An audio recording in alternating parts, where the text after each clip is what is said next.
Hello, we have seen that in an equilateral triangle ABC.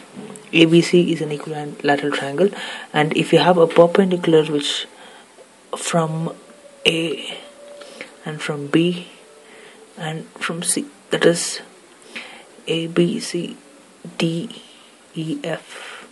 AD is perpendicular to BC, and the bisector of A, and BE is a bisector of B, and CF is a bisector of C. There is a intersection of all these points. This point is called G. It's called the centroid. G is called the centroid.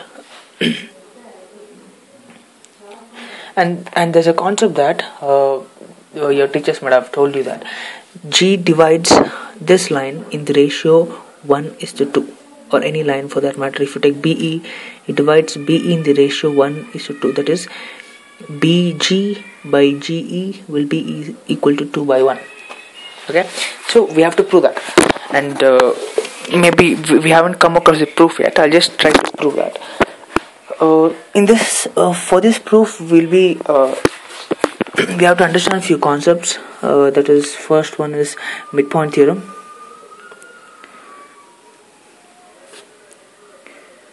It's an extension of Thales theorem,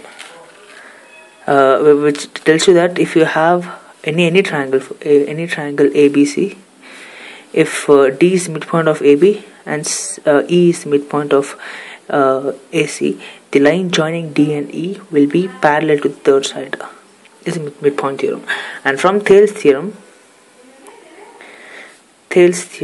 we have that AD by DB is equal to AE by EC. This is the first concept we should know to understand the proof that I'm going to do it now. And second thing we have is Pythagoras theorem.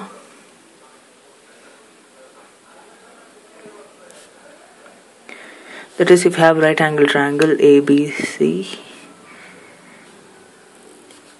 hypotenuse square is equal to the sum of squares of other two sides. So these are the concepts that you should know. That is midpoint theorem and the Thales theorem. Now, using these concepts, I'll try to prove that the centroid divides the bisector of an equilateral triangle in the ratio 2:1. That is, so we have this triangle. So we have an equiangular triangle ABC, and we have to prove that. To prove that, if you consider the line BE, G divides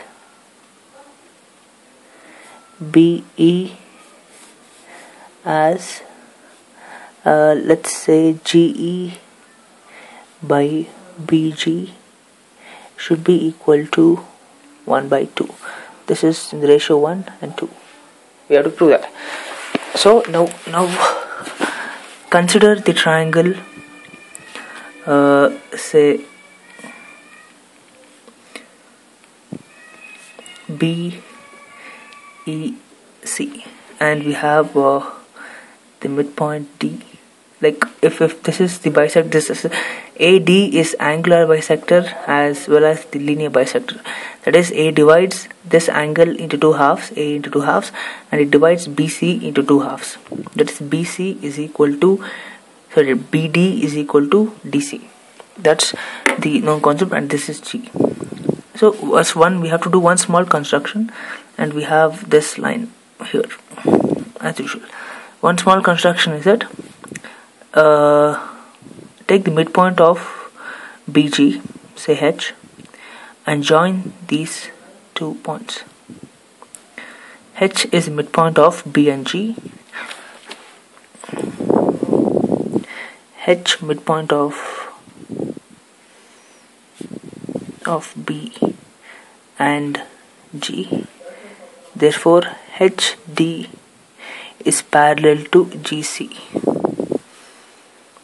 From midpoint theorem, this is midpoint theorem, and therefore from Thales theorem we have that from Thales theorem, BH by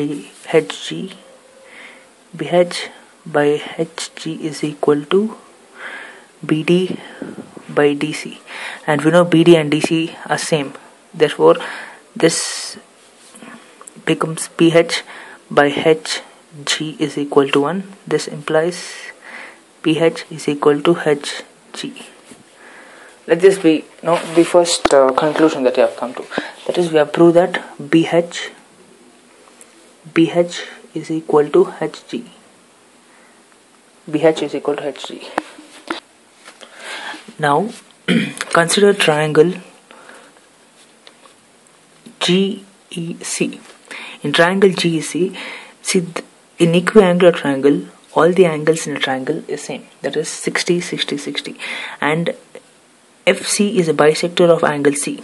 Therefore, it divides 60 degrees into two halves, which is 30 degrees. Therefore, angle GEC is 30, and this is obviously 90 degrees, and this should be 60 degrees. Therefore, in triangle GEC, tan 30 is equal to opposite, that is GE by adjacent EC. And for our convenience, let us name all the sides, half sides, as A, and A. So therefore, this complete side will be 2A. For our convenience, for calculation purpose, this implies tan 30 is 1 by root 3 is equal to GE by A. We don't know what GE is, and therefore GE becomes A by root 3. Let this be equation number 2. That is the second conclusion that we have got. And now, if you consider triangle, say again BEC, it's like this triangle. I'll just draw it again. This angle is 90 degrees. That is EBC. Therefore, BC square is equal to EC square plus CB square. And we have named this A, and A. Yeah, consider this triangle BEC. This is right angle. This is A, and this is A. From right angle triangle BEC, we have BC square hypotenuse is equal to EC square plus CB, EC square plus EB square. Okay, therefore BC square is equal to 2A whole square is equal to A square plus EB square. We don't know what EB is yet. EB square. Therefore, this is 4A square minus A square is equal to EB square. This is 3A square is equal to EB square, and EB is equal to, say, root 3A. Let this be 3. So EB that we have got is equal to root 3A, and EB is nothing but, we have G here and H is the midpoint of GB. We have EB is equal to BH plus HG plus GE. That is, BE is BH plus HG plus GE. We know that BH is equal to HG from equation 1. Therefore, we can write it as 2BH. 2BH plus GE is equal to root 3A. And we know that GE is equal to A by root 3. Therefore, 2BH plus A by root 3 is equal to root 3A. 2BH is equal to root 3A minus A by root 3. BH is equal to A by 2 into root 3 minus 1 by root 3. BH is equal to, this is 3 minus 1 by root 3. We have 2A by root 3 again. Therefore, we can observe that BH is equal to GE and BH is equal to HG. And now consider the equation that we had to prove, that is GE by BH, which is equal to GE by, let's say BH is equal to HG, which is equal to BG. So we have concluded that in this diagram BH is equal to HG, that is our first conclusion from midpoint theorem, and we have effectively shown that BH is equal to GD also. Therefore, now if you consider GD by BG